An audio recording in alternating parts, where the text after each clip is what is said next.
दोन असणाऱ्या पत्न्या सुनीती आणि सुरुची। तर याच्यापैकी राजाला जी आवडत होती तिचं नाव सुरुची आणि सुनीती राजाला आवडत नव्हती। याचाच अर्थ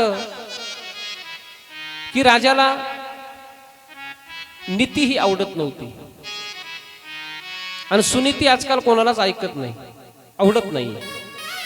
आपण प्रत्येकाला जर काय आवडत असेल तर अनितीच आवडते, सुनीती आपल्याला आवडत नाही। म्हणजे प्रत्येकाला आपण सुद्धा उत्तानपाद आहोत, राजासारखंच आपलं जीवन आहे।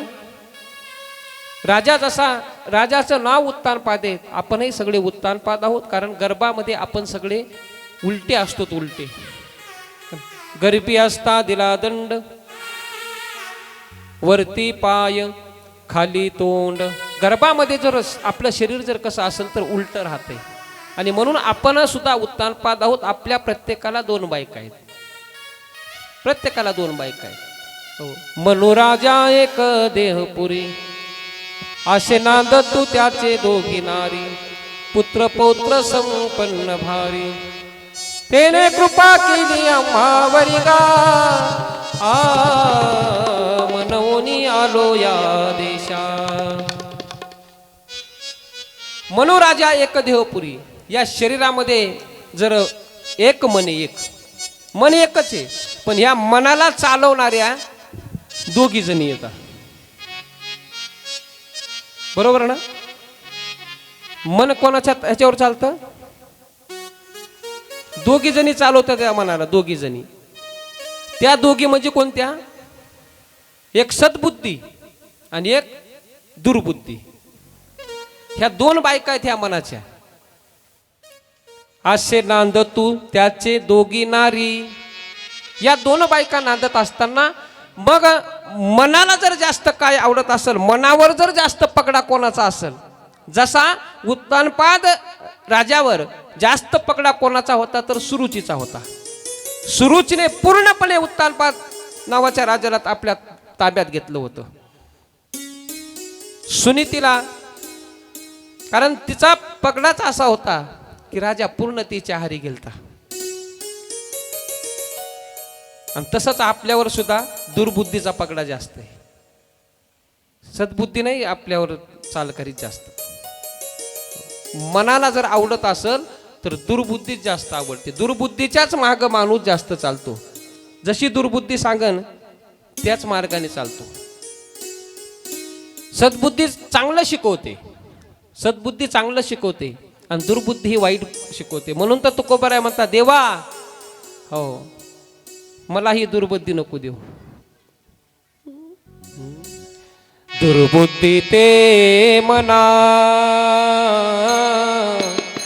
दुर्बुद्धी ते मना, दुर्बुद्धी ते मना, दुर्बुद्धी ते मना। कदा नुपजो नारायणा, कदा नुपजो नारायणा। आता मज ऐसे करी, आता मज ऐसे करी। कदा नुपजो नारायण, कदा नुपजो नारायण। ऐसे करे, आता ऐसे करे, आता ऐसे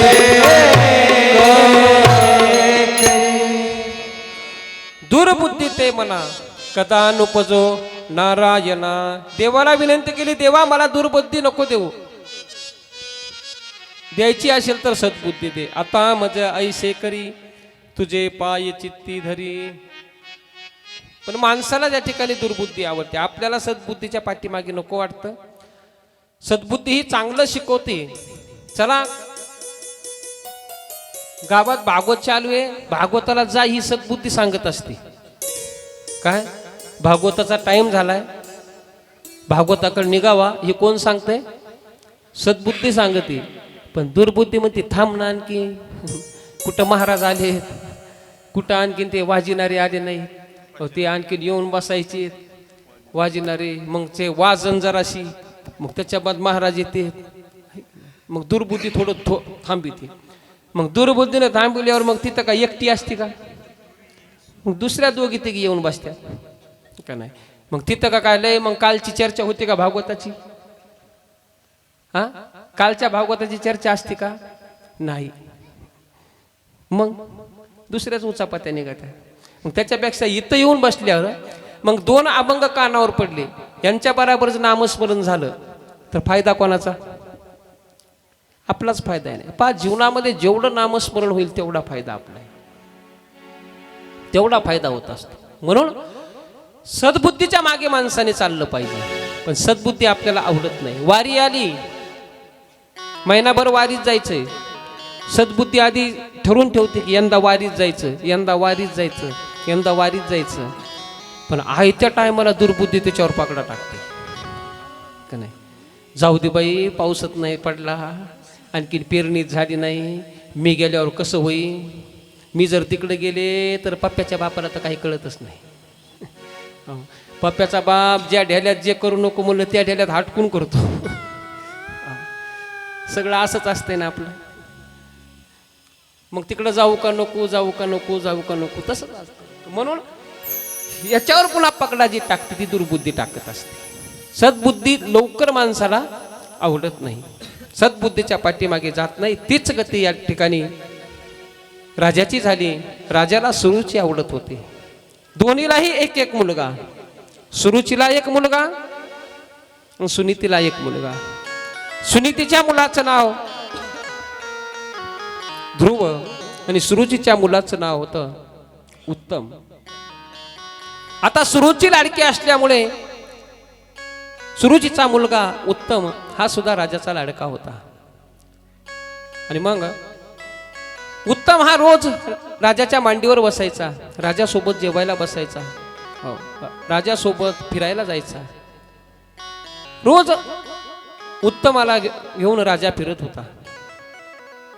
ध्रुवालाही कधी वाटायचंय की बाबांनी मलाही जवळ घ्यावं, मलाही त्यांच्या बरोबर जेवायला बसवावं, मलाही त्यांच्या बरोबर फिरायला न्यावं, असं ध्रुवालाही वाटत होतं. एक दिवस राजा सिंहासनावर बसलेला आहे आणि उत्तम राजाच्या मांडीवर जाऊन बसला. त्याच वेळेस ध्रुवाच्या मनात आलं, चला आपणही सिंहासनावर राजाच्या मांडीवर जाऊन बसावं. ध्रुव त्या ठिकाणी मांडीवर जाऊन बसतो. पण हे दृश्य ज्या वेळेस सुरुची पाहते तर सुरुचीला हे आवडत नाही. सुरुची जाते आणि त्या ठिकाणी ध्रुवाचा हात पकडते, सिंहासनावरून फरफर खाली ओढते आणि ढकलून देते. का तर माझ्या सवतीचा मुलगा आहे.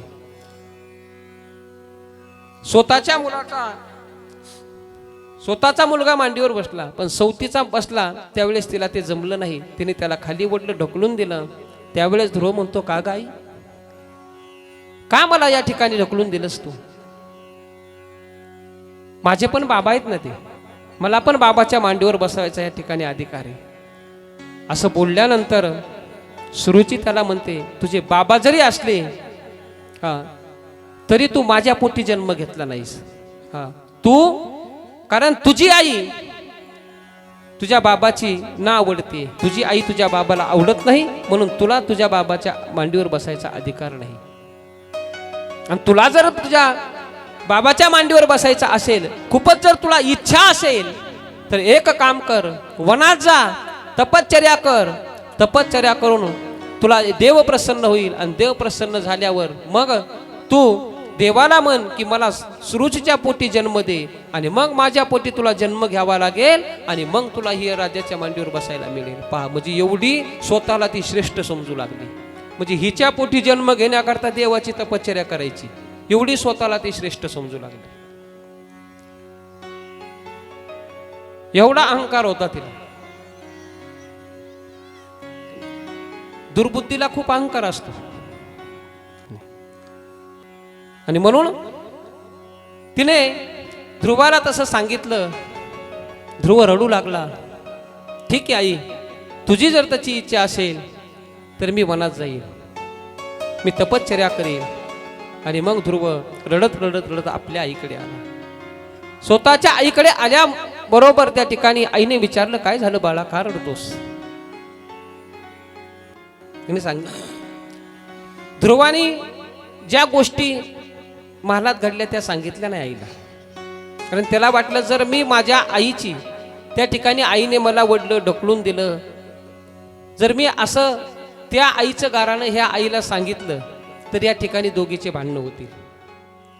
आणि म्हणून ध्रुव शांत राहिला. हुशार होता तो.